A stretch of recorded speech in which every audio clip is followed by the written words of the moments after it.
14واں پارہ سورہ نحل، سورہ نحل کی آیت نمبر 36 سے لے کر آیت نمبر 42 تک۔ سورہ نحل آیت نمبر 36 سے آیت نمبر 42 تک۔ آئیے سب سے پہلے ان آیات کا ترجمہ اور مفہوم اور انشاءاللہ پھر اس کے پس منظر میں پچھلی دفعہ خطبہ جمعہ میں جو ہم نے عبادت کے تصور کا جائزہ لیا تھا، عبادت کا جاہلانہ تصور کیا ہے اور ہمارے معاشرے میں وہ عملاً موجود ہے، عبادت کا جوگیانہ تصور کیا ہے، راہبانہ تصور کیا ہے، وہ بھی ہمارے معاشرے میں اس کی بھی چیزیں ملتی ہیں اور لوگ بڑا پرکشش سمجھتے ہیں اسے۔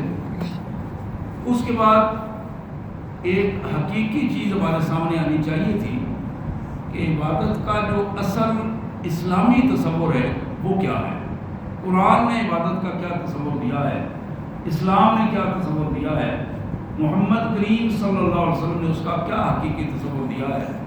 آئیے ان آیات کا پہلے ترجمہ اور پھر اس کے حوالے سے انشاءاللہ اس پہ بات ہوگی۔ اللہ کے مبارک نام سے جو بڑا مہربان، بہت زیادہ رحم کرنے والا ہے۔ وَلَقَدْ بَعَثْنَا فِي كُلِّ أُمَّةٍ رَسُولًا، یہ حقیقت بات ہے کہ ہم نے ہر امت میں، ہر دور کے گروہ کے لوگوں میں، ہر دور کے لوگوں کے گروہوں میں رسول بھیجا۔ کوئی ایسا وقت نہیں تھا کہ جس میں مختلف گروہوں کی طرف، امتوں کی طرف مختلف رسول نہ آئے۔ وَلَقَدْ بَعَثْنَا فِي كُلِّ أُمَّةٍ رَسُولًا أَنِ اعْبُدُوا اللَّهَ وَاجْتَنِبُوا الطَّاغُوتَ۔ ان رسولوں کے ذریعے ہم نے دو پیغام بھجوائے کہ لوگوں کو بتا دو، ایک تو یہ ہے کہ وہ میری عبادت کریں، میرے بندے بن کر رہیں۔ دوسری پیغام کا حصہ یہ تھا، دوسرا حصہ پیغام کا یہ تھا وَاجْتَنِبُوا الطَّاغُوتَ، ہر وہ چیز جو تمہیں میری طرف آنے سے تمہارے راستے میں رکاوٹ بنتی ہے اس سے بچ جاؤ، اس کو چھوڑ دو، اس سے رہنگی اختیار کرو۔ فَمِنْهُمْ مَنْ هَدَى اللَّهُ، اب ان لوگوں کے گروہوں میں کچھ لوگ تو ایسے تھے جن کو اللہ نے سیدھی راہ دکھائی، ہدایت دی، انہوں نے بات سمجھ لی اور وہ ایماندار بن گئے، مومن بن گئے۔ وَمِنْهُمْ مَنْ حَقَّتْ عَلَيْهِ الضَّلَالَةُ، اور ان میں سے کچھ لوگ ایسے تھے جنہوں نے گمراہی ہی کو اپنا راستہ اختیار کیا، گمراہی کا راستہ ہی چنا اور اسی کو اپنی زندگی کا رویہ اور معیار بنایا اور اس پر چل پڑے، اور اس کا نتیجہ یہ نکلا کہ گمراہی ہی ان پر حقیقت بن کر چھا گئی۔ فَسِیرُوا فِی الْأَرْضِ، اب تمہاری ذمہ داری ہے کہ تم زمین میں چل پھر کر دیکھو، فَانْظُرُوا، دیکھو، چیک کرو، جائزہ لو، کیف کان عاقبۃ المکذبین، یہ جو جھوٹے لوگ تھے جنہوں نے اللہ کی عبادت نہیں کی، دوسروں کی عبادت کی، جو طاغوت کے بندے بن گئے، کیف کان عاقبۃ المکذبین، ان جھوٹے لوگوں کا انجام کیا ہوا یہ تم نے دیکھنا ہے۔ یہ دیکھو جا کے قوم فرعون کی طرف، یہ دیکھو قوم عاد کی صورتحال، دیکھو قوم لوط کی صورتحال، قوم سمود کو دیکھو، یہ ساری قومیں تاریخ کا ایک حصہ ہیں جو یہاں بتایا گیا۔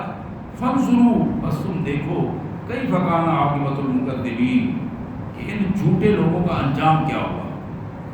ان تحرص علی ہداہم، میرے رسول اگر آپ بہت زیادہ حریص ہیں اس بات پر یہ سارے لوگ سیدھے راستے پہ آ جائیں تو سن لو، فإن اللہ لا یہدی من یضل، جو شخص اپنا راستہ خود گم کر لے، خود غلط راستے پہ چل جائے، گمراہی کو خود اختیار کرے، ایسے بندے کو اللہ ہدایت نہیں دیتے۔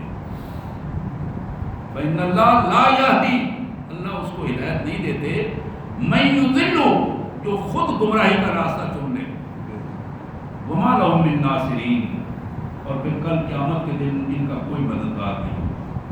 یہ روئیں گے، چیخیں گے، کوئی ان کا مددگار نہیں ہوگا. وَأَقْسَمُوا بِاللَّهِ جَهْدَ أَيْمَانِهِمْ، اور یہ لوگ اللہ کی قسمیں بھی کھاتے ہیں. یہ مشرک اور کافر لوگ اللہ کی قسمیں بھی کھاتے ہیں اپنے آپ کو درست کرنے کے لیے اور اپنی کاوشوں کو ثابت کرنے کے لیے. اور پھر کیا کہتے ہیں؟ لا یبعث اللہ من یموت، جو مر گیا اللہ اس کو دوبارہ زندہ نہیں کرے گا. یہ دعویٰ کرتے ہیں اور آپس میں بے حسی کی زندگی اس حوالے سے اپنی من مرضی کے مطابق گزار رہے ہیں، طاغوت اور شیطان کا حصہ بن گئے ہیں. بلا، اللہ فرماتے ہیں ہاں ہاں سن لو، وعدن علیہ حقا، ہم نے جو وعدہ کیا ہے وہ حق ہے، وہ سچ ہے، وہ ہو کر رہے گا. یہ آنے والی دوسری زندگی ثابت ہو کر رہے گی. ولکن اکثر الناس لا یعلمون، لیکن حقیقت یہ ہے کہ اکثر لوگ اس کیفیت کو جاننے کی کوشش ہی نہیں کرتے، یہ علم حاصل ہی نہیں کرتے کہ انہیں یہ معلوم ہو جائے. لِيُبَيِّنَ لَهُمُ الَّذِي يَخْتَلِفُونَ فِيهِ، یہ دن ان کو واضح کر دے گا. یہ وعدہ جب آئے گا، قیامت کا دن، حشر کا دن، کھول کر رکھ دے گا ہر ایک چیز.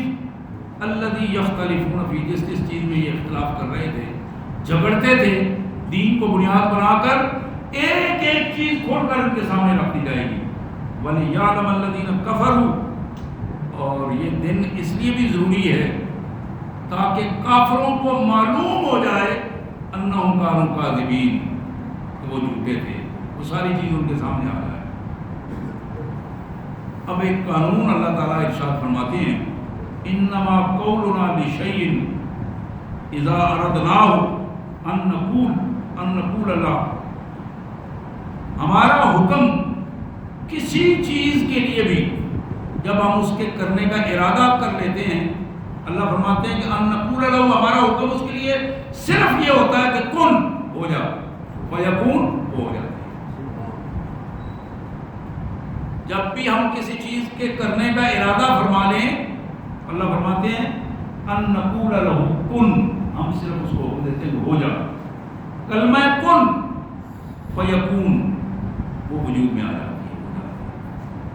والذین ہاجروا فی اللہ من بعد ما ظلموا، اور وہ لوگ جنہوں نے اللہ کے لیے، اللہ کے دین کے لیے اپنے گھر بار کاروبار چھوڑ کر مظلومیت کی حالت میں وہ اپنے گھروں سے نکالے گئے اور انہوں نے ہجرت کر لی.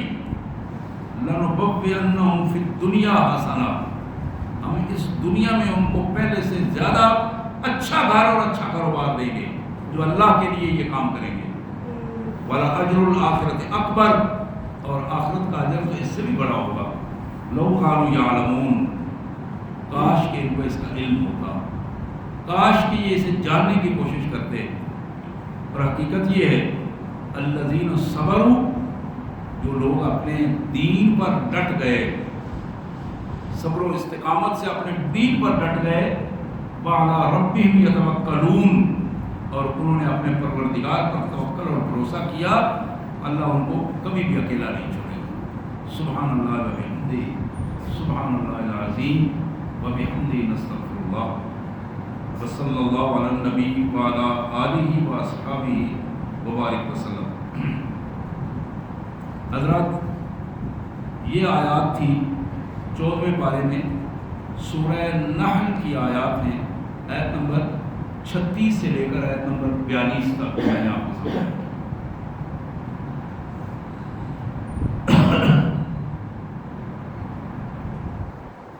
دو چیزیں بتائی گئی،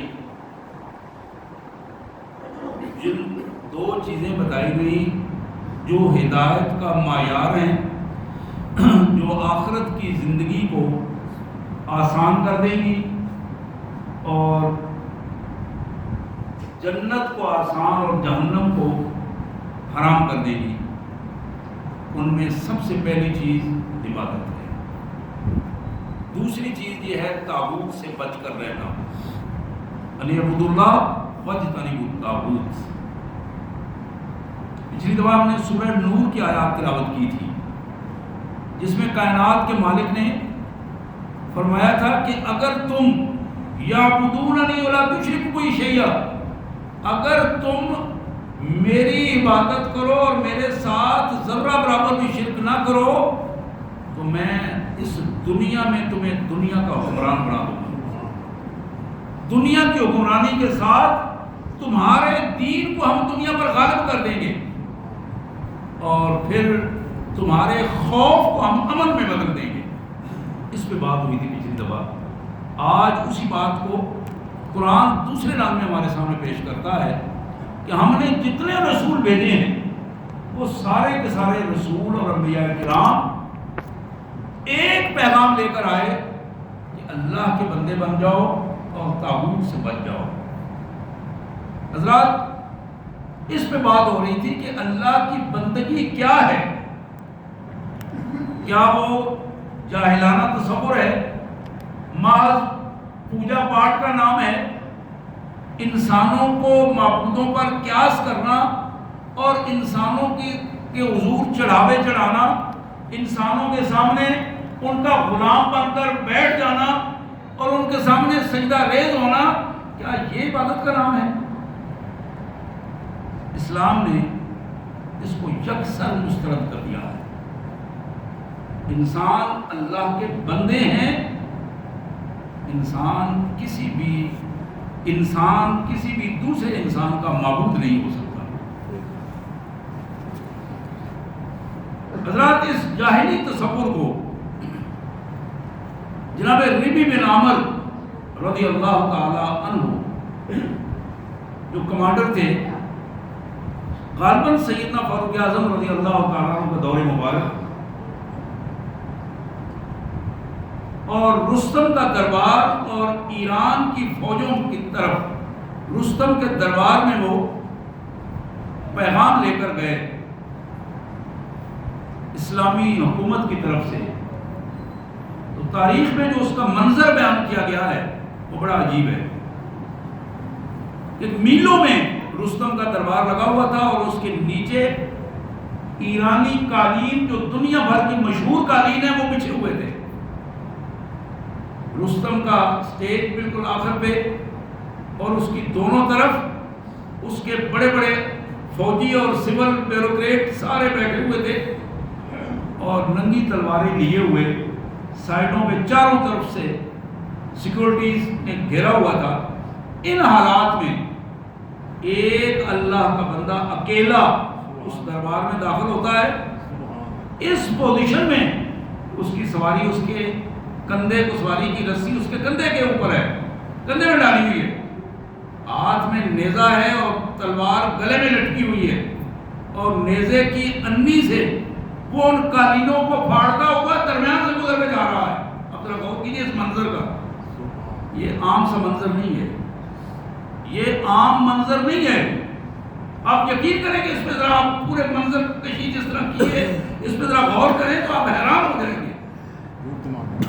سامنے موت کا کھیل سامنے نظر آ رہا ہے اور وہ لمحات کا کھیل ہے، اور جناب ربی بن عامر اپنے نیزے کی انی سے ان قالینوں کو پھاڑتے ہوئے جب 2-4 قدم اس سواری کے ساتھ ہی، سواری کو بھی قالینوں پہ لا رہے ہیں، سواری کے ساتھ جب دربار میں داخل ہوئے پھر تلواروں کی چمک آپس میں محسوس ہوئی، لیکن وہاں بیٹھے ہوئے ایرانی فوجوں کے چیف رستم نے اشارہ کر دیا کہ کوئی بندہ ہلے نہیں، اس کو آنے کو کس طرح آتا ہے، کوئی بندہ اس کو روکے گا نہیں، سب کو اشارے سے اس نے روک دیا۔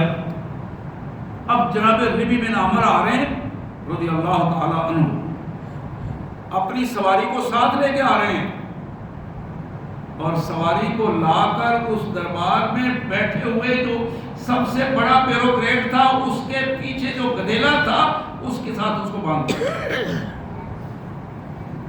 اور پھر وہاں کھڑے ہو کر ایک جملہ تھا اور وہ جملہ یہ تھا، السلام علی من اتبع الہدی، میری طرف سے سلامتی کا پیغام ہے اس کے لیے جس نے اللہ کی ہدایت کو قبول کیا ہے، اور اگر تم میں سے کوئی بھی اللہ کی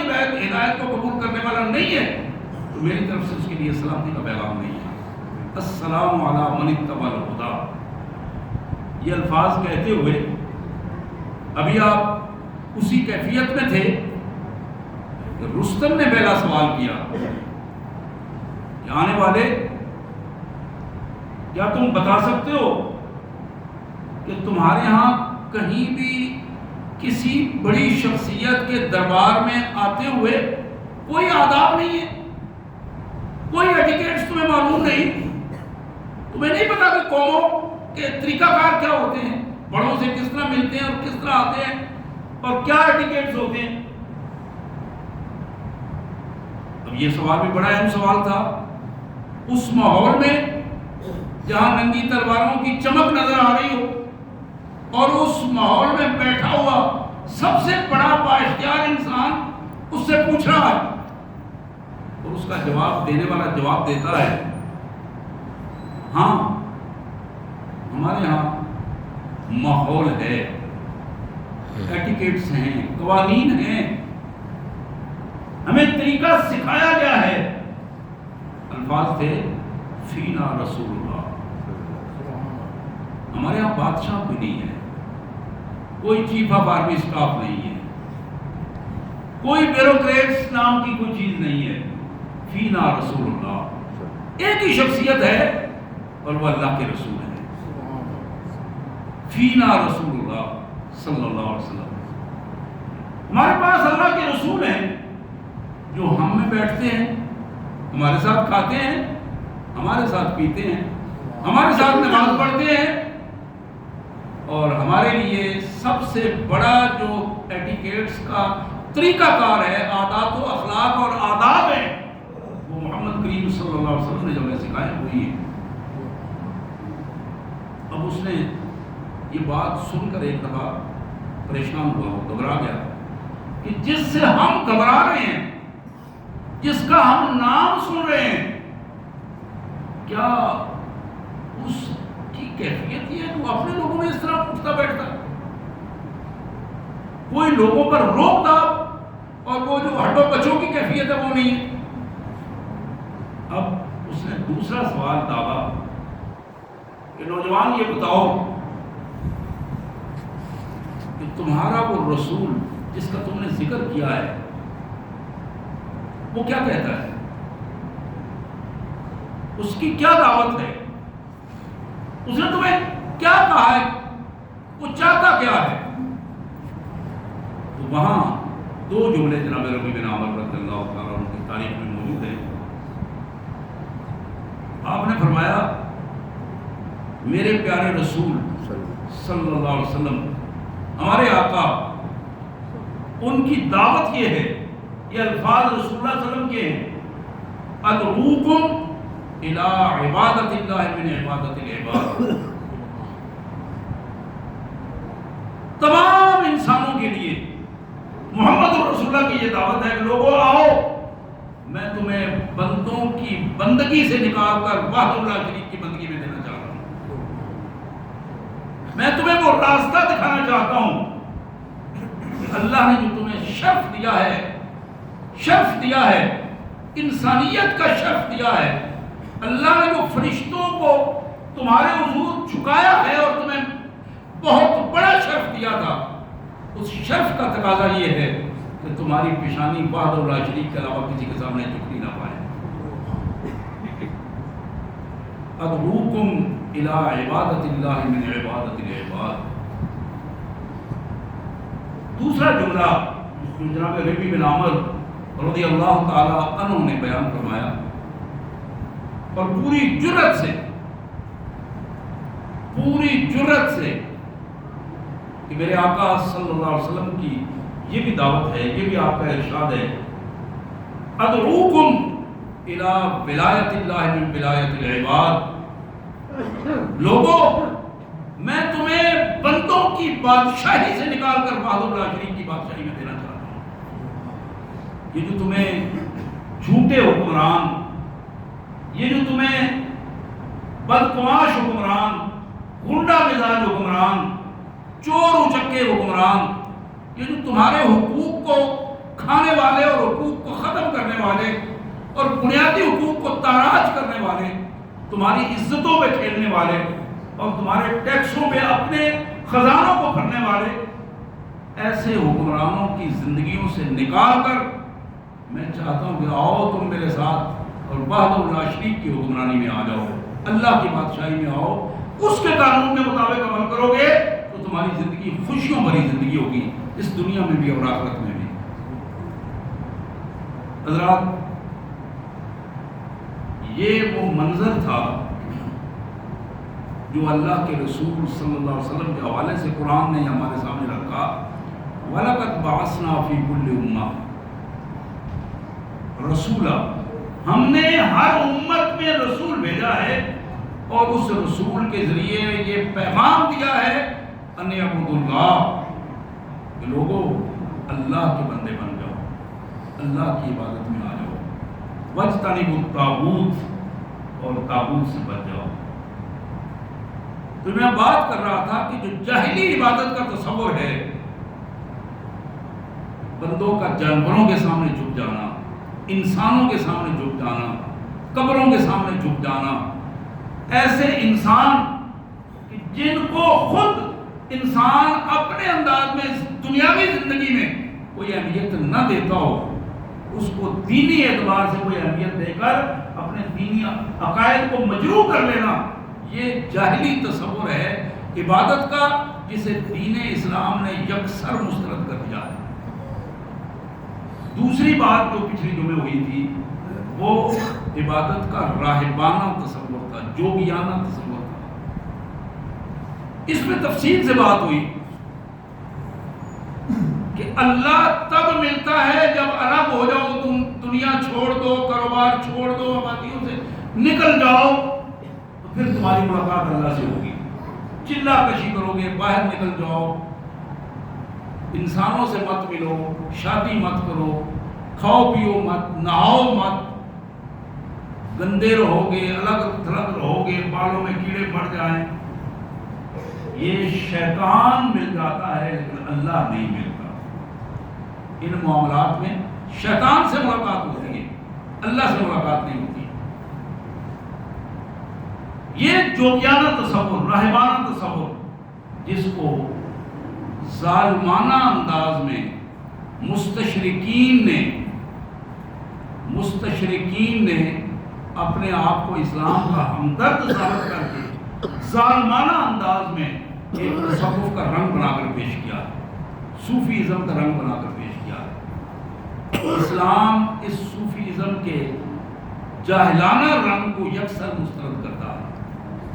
اسلام میں کسی بھی پارٹی کے انداز میں صوفیزم کی اجازت نہیں ہے۔ اسلام اہل خیر ہونے کا دعویٰ کرتا ہے۔ جو بندہ جتنا زیادہ نیکیاں کر لے گا، عبادت میں جتنا زیادہ اپنے مالک کے حضور اپنے آپ کو پیش کر دے گا اور جتنا زیادہ طاغوت سے بچ جائے گا، وہ بندہ اتنا زیادہ اللہ کا محبوب بندہ ہوگا۔ اس کو لوگوں کو بتانے کی ضرورت نہیں کہ میری بیعت کرو اور میں صوفی ہوں اور میرا یہ ٹھیا بنا ہوا ہے اور آؤ اور لے کر آؤ اور جاؤ تو دے کر جاؤ، یہ کیفیت اس کو کہنے کی ضرورت نہیں ہوتی۔ حضرات، یہ جو جوگیانہ تصور ہے، راہبانہ تصور ہے، اس تصور میں یہ بتایا جاتا ہے کہ مجاہدہ کرو، دنیا کو چھوڑ کر الگ سے تھوڑی سی محنت کرو، الگ رہو، مشکلات اپنے اوپر سے لے آؤ، اور تم غیر فطری قسم کی چیزیں ان پر تجربات کر کے سانس کو لمبا کرنا، مختلف حوالوں سے پریکٹس کر کے مختلف چیزوں پر دسترس حاصل کرنا اور استدراج کی پوزیشن میں آ جانا، یہ وہ کیفیت ہیں جو صرف اسلام کے نام پر اور غیر مسلم لوگوں نے اپنے اندر ایسی کیفیات پیدا کر دی ہیں۔ مجھے یاد آ رہا ہے ایک یہ روایت شیخ علی اجویری رحمۃ اللہ علیہ کے حوالے سے بھی موجود ہے، ایک روایت اس قسم کی بالیزید بستامی رحمۃ اللہ علیہ کے حوالے سے بھی موجود ہے اور کچھ دوسرے لوگوں کے حوالے سے۔ ایک شخص ان کے پاس پہنچا، ان بزرگوں کی اس نے خدمت کی، کچھ سال گزارے، اور کچھ سال بعد جب ایک وقت اس نے اجازت مانگی کہ حضرت مجھے اجازت دے، میں واپس سے آ رہا ہوں، ان بزرگوں نے پوچھا کہ تم نہ آتے وقت تم نے وجہ بتائی تھی، نہ جاتے وقت بتائی ہے، کچھ بتاؤ تو صحیح کہ کس لیے آئے تھے اور کیوں جا رہے ہو؟ کہا آیا اس لیے تھا کہ آپ سے کچھ دین سیکھوں۔ ذہن میں یہ تھا کہ آپ کی کوئی کرامت نظر آئے گی تو میں بھی آپ کا مرید ہو جاؤں گا، آپ کے ساتھ تعلق بنا لوں گا۔ میں نے کچھ دیکھا نہیں ہے، اتنے سال رہا ہوں، کوئی ایسی شے نہیں دیکھی جسے کرامت میں کہہ سکوں۔ تو وہ بزرگ مسکرائے اور پوچھنے لگے اتنی دیر تم رہے بیٹا، یہ بتاؤ کہ میری زندگی میں کوئی ایسا عمل دیکھا ہے جو اللہ کے رسول صلی اللہ علیہ وسلم کے حکم کے خلاف ہو؟ اس نے کہا جی ایسا تو کوئی نہیں دیکھا، کوئی کبیرہ گناہ نہیں دیکھا آپ کی زندگی میں۔ تو وہ کہنے لگے یہی سب سے بڑی بندہ مومن کی کرامت ہے، بندہ مومن کی یہی سب سے بڑی کرامت ہے۔ آگ میں چھلانگ لگا دینا کرامت نہیں ہے،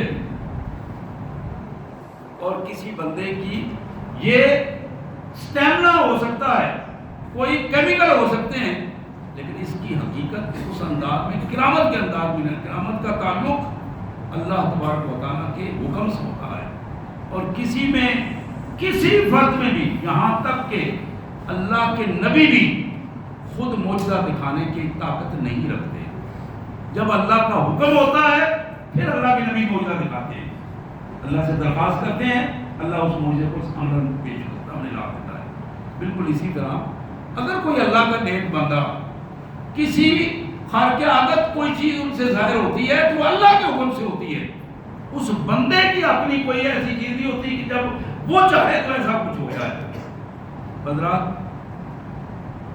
اس حوالے سے آج کا جو ہماری گفتگو تھی کہ عبادت کا اسلامی تصور کیا ہے، اس میں بڑی بنیادی چیز جو ان دونوں چیزوں سے مختلف ہے، اسلام کا بنیادی تصور یہ ہے کہ بندہ اپنے اللہ کا بندہ بن جائے، انسان اپنے اللہ کا ان یعبد اللہ کا بندہ بن جائے، اور بندگی جو ہے وہ سارے ٹائم کی ہوتی ہے، فل ٹائم کی ہوتی ہے، 24 گھنٹے کی بندگی ہوتی ہے، وہ اس کے سانس کا کوئی سانس بھی ایسا نہ ہو جو اللہ کی مرضی کے خلاف ہو۔ یہ ہے اللہ کی بندگی اور اس کی عبادت۔ جب بندہ مومن کہیں بھی، یہی وہ بات ہے شاید میں نے پچھلے بھی کسی خطبہ جمعہ میں عرض کی تھی،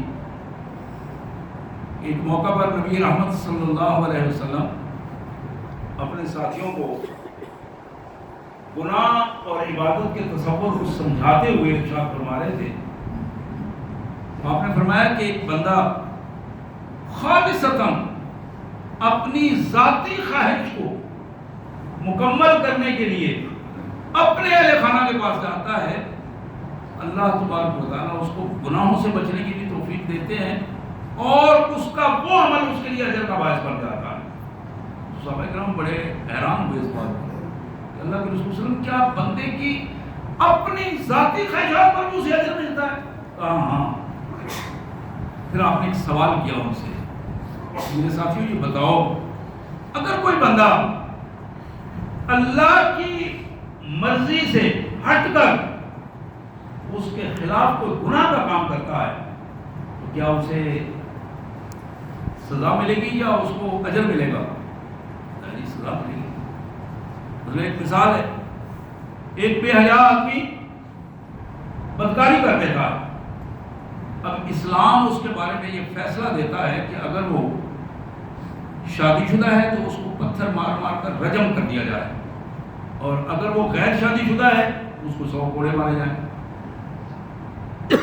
اور یہی وہ چیز ہے، اسلام نے کہا کہ بندہ مومن ایمان والوں کو یہ تصور دیا کہ تم نکاح کرو تاکہ تمہارے اپنے ایمان محفوظ رہ سکے، اس کو محسن کہا گیا ہے۔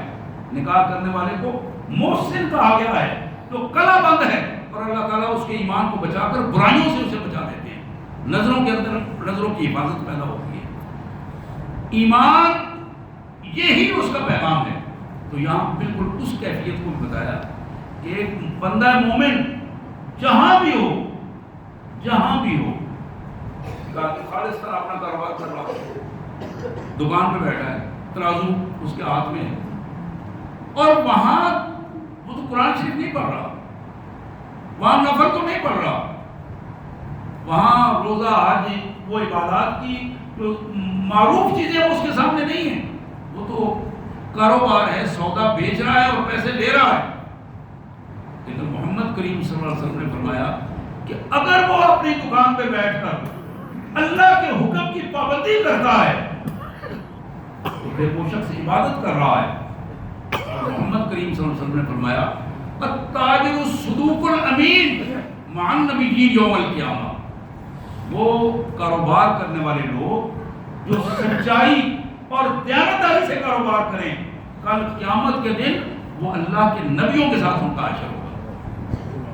یہی وہ عبادت ہے، یہی عبادت ہے۔ اذان ہوتی ہے، دکان بند ہو جاتی ہے، عبادت کا ایک اور رنگ اس کے سامنے آتا ہے، اپنے مالک کو حضور سے ناراض ہوتا ہے۔ اس عبادت کے بعد فارغ ہوتا ہے، فَإِذَا قُضِيَتِ الصَّلَاةُ فَانتَشِرُوا فِي الْأَرْضِ وَابْتَغُوا مِن فَضْلِ اللَّهِ۔ جب جمعے کا خطبہ ختم ہو جاتا ہے، نماز مکمل ہو جاتی ہے، اللہ نے فرمایا پھر بیٹھو نہیں، فَانتَشِرُوا فِي الْأَرْضِ، زمین میں پھیل جاؤ، اپنا رزق تلاش کرو، اللہ تعالیٰ تمہارے رزق میں برکت عطا فرمائے گا۔ یہ عبادت کا طریقہ کار ہے۔ لیکن ایک بندہ کلمہ پڑھ کے اس نماز کے ٹائم پر اپنی دکان کو کھول کر بیٹھا ہے اور نماز ضائع کر دیتا ہے، تو پھر وہی کاروبار اس کے لیے نہ صرف یہ کہ عبادت نہیں ہے، بلکہ اس کے لیے خود وبال بن جاتا ہے اور جہنم کا راستہ اس کے لیے آسان کر دیتا ہے۔ حضرات بالکل اسی طرح ایک بندہ کچہریوں میں جاتا ہے، وکالت کرتا ہے، دوسرا بندہ اس کے ساتھ منشی کا کام کرتا ہے، تیسرا بندہ وہاں مقدمہ لے کر جاتا ہے، چوتھا بندہ وہاں بیٹھا ہوا ہے جو مقدمہ حل کرنے والا ہے، قاضی ہے، مجسٹریٹ ہے، جج ہے۔ اب یہ سارے لوگ اپنی اپنی ذمہ داری اگر اللہ کے حکم کے مطابق پوری کرتے ہیں تو بلا شبہ وہ عبادت کریں گے۔ لیکن اگر وہ سارے لوگ دیہڑی لگانے والے بن جائیں اور جج صاحب یہ کہہ دیں جناب ثبوت ہی نہیں ملا، کام پورا ہی نہیں ہوا، وہ قانونی ثبوت ملتے تو میں یہ فیصلہ کرتا۔ اب یہی وہ چیز اس جج کو آج اس عدالت میں تو وہ بہانے خوری کر سکتا ہے، لے سکتا ہے، دے سکتا ہے، سب کچھ کر سکتا ہے، لیکن کل اللہ کی حضور عدالت میں اس کو اس کا جواب دینا پڑے گا، وکیل کو بھی جواب دینا پڑے گا، اس منشی کا جو کردار تھا اس کو بھی جواب دینا پڑے گا، مقدمہ لے جانے والے اور مقدمہ جس کے خلاف تھا اس کو بھی جواب دینا پڑے گا۔ حضرات یہ وہ پہلو ہے۔ ایک آدمی باہر پلاٹ کاٹ کر بیچ رہا ہے، وہ کہہ رہا ہے یار میں وقت پہ نماز پڑھ لیتا ہوں، آپ کو یار پلاٹ بیچنا تو میرا کام ہے، لیکن وہاں جو وہ بے ایمانی کر رہا ہے، وہاں جو وہ جھوٹ بول رہا ہے، وہاں جو ظالمانہ رویہ اس نے اختیار کیا ہے، اس کا جواب اسے اللہ کو دینا ہوگا۔ یہ فرق ہے جاہلانہ عبادت میں، جوگیانہ عبادت میں اور اسلام کی عبادت میں۔ اسلام اس بندے کو جہاں کہیں جس حالت میں موجود ہے اس کی ہر حالت کو اپنے اللہ کی مرضی کے مطابق بنا دیتا ہے۔ یہ ہے بندہ مومن۔ اور رات کو سوئے ہوئے بھی ایسا بندہ جو رات کو میٹھی نیند سو رہا ہے، آرام اور سکون کر رہا ہے، لیکن عشاء کی نماز اس نے جماعت کے ساتھ پڑھی ہے، صبح کی نماز کے لیے اٹھنے کا اللہ سے وعدہ کیا ہے، اٹھتا ہے۔ اللہ کے رسول صلی اللہ علیہ وسلم کا فرمان ہے کہ یہ بندہ جس کی زندگی اللہ کی مرضی کے مطابق گزر رہی ہے، یقیناً رات کو سوتے ہوئے اس کے ہر سانس کے ساتھ اللہ تبارک و تعالیٰ کا حکم ہے اس فرشتے کو کہ نیکیاں لکھتے رہو، نیکیاں لکھتے رہو، اس لیے کہ یہ سو رہا ہے تو اللہ کی عبادت کر رہا ہے۔ ایک وہ عالم دین جو جھوٹ نہیں بولتا، مفادات کا بندہ نہیں بنتا، تعصبات سے پرہیز کرتا ہے، تحفظات کا بندہ نہیں بنتا، سچی بات کرتا ہے، سچی بات کرتا ہے۔ محمد کریم صلی اللہ علیہ وسلم نے فرمایا فضل العالم علی العابد کفضلی علی ادناکم، تم میں سن لو وہ عابد جو رات بھر اللہ کی عبادت میں رہتا ہے، وہ عالم جو عشاء کی نماز پڑھ کے سو جاتا ہے اور صبح نماز کے لیے اٹھتا ہے، اس عالم کو اللہ نے فضیلت دی ہے اس عابد پر، بالکل اس طرح کی کفضلی علی ادناکم، جس طرح میری فضیلت اللہ نے تم میں سے سب سے کم تر آدمی پر کی ہے، اتنی فضیلت اس عالم کو ہے۔ وہ عالم جو عالم ربانی، وہ عالم جو چند پیسوں کے ٹکڑوں پر اپنے دین کو نہ بیچے، قرآن کی آیات کو مفادات کا کھیل نہ بنا دے، تعصبات کا فرقہ بندی کا تحفظ کرنے والا نہ ہو، بلکہ اسلام کا تحفظ کرنے والا ہو، دین کا تحفظ کرنے والا ہو۔ حضرات، یہ وہ بنیاد تھی جس بنیاد پر قرآن مجید نے ہمارے سامنے یہ تصور رکھا ہے، اور حقیقت یہ ہے اسلام نے بندہ مومن کو اس دنیا میں لا کر ذمہ داریاں دی ہیں، ذمہ داریاں دی ہیں۔ وہ اس دنیا میں آتا ہے، وہ اپنے ماں باپ کی ذمہ داری میں ہوتا ہے، ماں باپ اس پر ذمہ داری ادا کرتے ہیں۔ یوں وہ بڑا ہوتا ہے، بالغ ہوتا ہے، پھر اس کا تعلیم ہوتی ہے اور اس کی شادی ہوتی ہے، اللہ تعالیٰ پھر اسے ذمہ دار بنا دیتے ہیں۔ اب وہ ذمہ دار ہے اپنی اولاد کا، اور وہ ذمہ دار ہے اپنے والدین کا۔ اس کے لیے یہ پابندی ہے، عبادت ہے کہ وہ اگر اپنی اولاد کی تربیت درست کرتا ہے، اپنے ماں باپ کی خدمت اور خیال رکھتا ہے، ان کی پوری خدمت کرتا ہے، اور پھر اللہ کا بندہ بھی ہے، اللہ کی عبادات پر بھی زور دیتا ہے، اللہ کے قانون کی خلاف ورزی نہیں کرتا، اپنے ماں باپ کا خیال رکھتا ہے، اپنی اولاد کا خیال رکھتا ہے۔ اللہ کے رسول صلی اللہ علیہ وسلم نے فرمایا کہ یہ بندہ جسے تم عملی طور پر ولی اللہ دیکھنا چاہتے ہو، یہ وہ بندہ ہے۔ آخری بات اس حوالے سے بڑی اہم بات ہے اور بڑی خوبصورت بات میں نے جب یہ پڑھی، ایک محفل میں سید مودودی رحمۃ اللہ علیہ بیٹھے تھے، ایک شخص نے سوال کیا کہ مولانا آپ نے کبھی کوئی ولی اللہ دیکھا ہے اپنی زندگی میں؟ کوئی ولی اللہ دیکھا ہے آپ نے؟ مجھے بھی اتفاق کو ان محفلوں میں بیٹھنے کا، اس طرح لوگ سوال کرتے تھے، جو کسی کے ذہن میں آیا اس نے بات کر دی۔ مولانا نے کہا میں نے ابھی کل ہی دیکھا ہے ولی اللہ۔ وہ بندہ بڑا حیران ہو سکتا ہے، اچھا مجھے بھی پتا ہے مولانا، آپ مسکرائے اور آپ نے فرمایا کہ میں نے سچی بات ہے کل ایک ولی اللہ دیکھا ہے اور میرا یقین ہے کہ وہ ولی اللہ ہے۔ لوگ کانشیس ہوئے، سب نے نظریں لگائی، کان لگائے، بات سنیں۔ مولانا نے فرمایا کہ کل میں ٹرین سے اترا ہوں، آ رہا تھا، رش تھا، میں نے اپنا سامان ٹرین سے نکال کر نیچے رکھا پلیٹ فارم پر۔ اب میں انتظار کر رہا تھا کہ کوئی کلی آئے اور میں اس کو کہوں کہ یہاں اڈے تک گاڑی کا میرا سامان پہنچا۔ تو میں نے ارد گرد دیکھا بہت سارے کلی تیزی کے ساتھ آ رہے تھے اور جا رہے تھے اور لوگوں کا سامان لے جا رہے تھے۔ اب میں اپنے سامان کے پاس کھڑا ہو گیا، میری نظر پڑی کہ ایک کلی جس نے وردی پہنی ہوئی تھی، نماز کا ٹائم وہ نماز پڑھ رہا تھا اسی پلیٹ فارم پر، باقی سارے کلی اپنے اپنے پیسے اکٹھے کرنے میں لگے ہوئے تھے، وہ کلی نماز پڑھ رہا تھا۔ یوں ہی اس نے اسلام پھیرا، اب اس نے ادھر ادھر دیکھا تو میں کھڑا تھا، وہ میرے پاس آ گیا۔ اس نے مجھ سے پوچھا کہ حضرت کوئی خدمت؟ میں نے کہا جی کہ یہ سامان ہے میرا، وہاں تک پہنچا دیں۔ اس نے وہ سامان اٹھایا اور وہاں جہاں میں نے کہا اس نے وہاں رکھ دیا۔ مولانا نے کہا کہ میں نے اسے 1 روپیہ دیا، پرانی بات ہے۔ اس نے مجھے 12 آنے واپس کر دیے، 12 آنے واپس کیے۔ اس نے کہا جی 4 آنے میری مزدوری ہے۔ میں نے کہا بیٹا یہ رکھ لو، یہ بھی تمہارے ہی ہیں، میں نے میری طرف سے رکھ لو۔ اس نے کہا نہیں، یہ آپ کے ہیں، آپ کا حق ہے، میں نہیں رکھوں گا۔